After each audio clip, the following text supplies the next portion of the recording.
নমস্কার বন্ধুরা, শম্পা মিনি কিচেনে তোমাদের সবাইকে স্বাগতম। তো আজকের রেসিপি ডুমুর দিয়ে চিংড়ি মাছ। আর এই ডুমুর কিন্তু আমাদের স্বাস্থ্যের জন্য অনেক একটা উপকারিত খাবার। তো এই ডুমুর যদি আমরা সপ্তাহে একদিন খেতে পারি আমাদের স্বাস্থ্যের জন্য কিন্তু অনেক উপকার। আর আমার এই ভিডিওগুলো যদি তোমাদের ভালো লাগে অবশ্যই লাইক করবা, শেয়ার করবা। তো চলো আমি আর দেরি করবো না, এখন কড়াইটা বসাই দিই গ্যাসের উপরে। কড়াই গরম হয়ে গেছে, এখন তেলটা দেবো অল্প করে।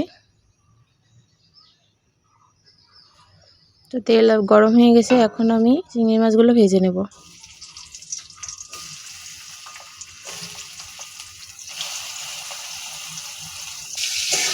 চিংড়ি মাছটা আমি লাল লাল করে ভেজে নেব।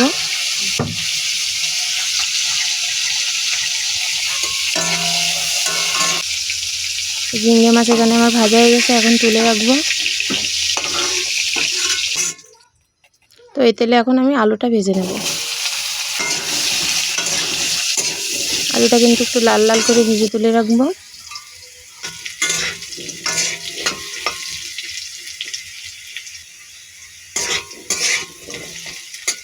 তো এখানে আমার আলুটা ভাজা হয়ে গেছে, এখন তুলে নেব। তো ওই তেলে আরেকটু তেল দেব। ফোড়নে দেব তেজপাতা, দারচিনি, লবঙ্গ, এলাচ।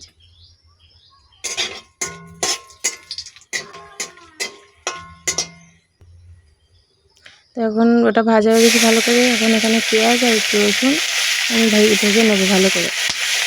কাঁচা গন্ধটা বেঁচে যাবে আর কালার বাদামি কালার হয়ে যায়।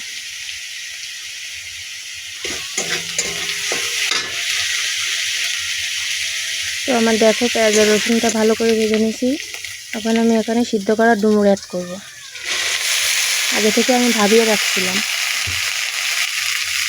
তো এটাকে আমি পেঁয়াজ আর রসুনের সাথে ভালো করে মিশিয়ে নেব।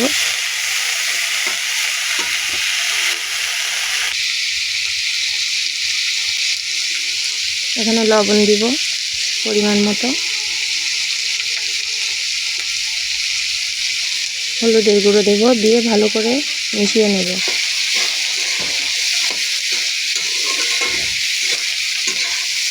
এখানে আমার ভালো করে মেশানো হয়ে গেছে, এখন মশলা অ্যাড করব। এখানে আছে জিরা, ধনিয়া একসাথে বাটা, এখানে আছে আদা বাটা, এখানে আছে শুকনো লঙ্কা, কাঁচা লঙ্কা বাটা একসাথে। মশলাগুলো আমি একসাথে ভালো করে মিশিয়ে নেব। আর বন্ধুরা, আমি কিন্তু বাটা মশলা ইউজ করি। বাটা মশলা ইউজ করলে এর স্বাদ কিন্তু দুর্দান্ত হয়। তো আমি আলুগুলো একসাথে মিশিয়ে নিলাম, নিয়ে সুন্দর করে এটা কষিয়ে নেব ভালো করে।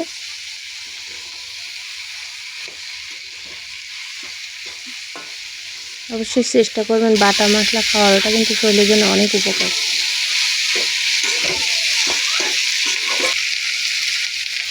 এখানে একটু পরিমাণ মতো জল দেবো কষানোর জন্য। ভালো করে তেল ওঠা পর্যন্ত এটাকে আমি একটু কষিয়ে নেব।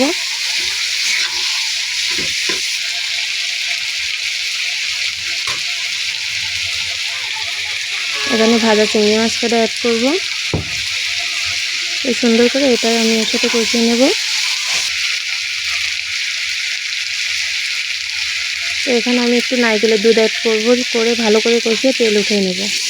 তো নারকেলের দুধটা আমি অ্যাড করলাম।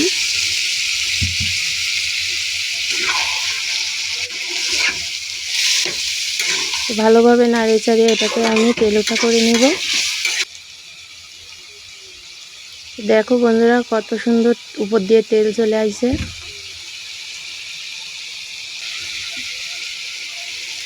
এখানে আমি জল অ্যাড করে দেবো এখন পরিমাণ মতো।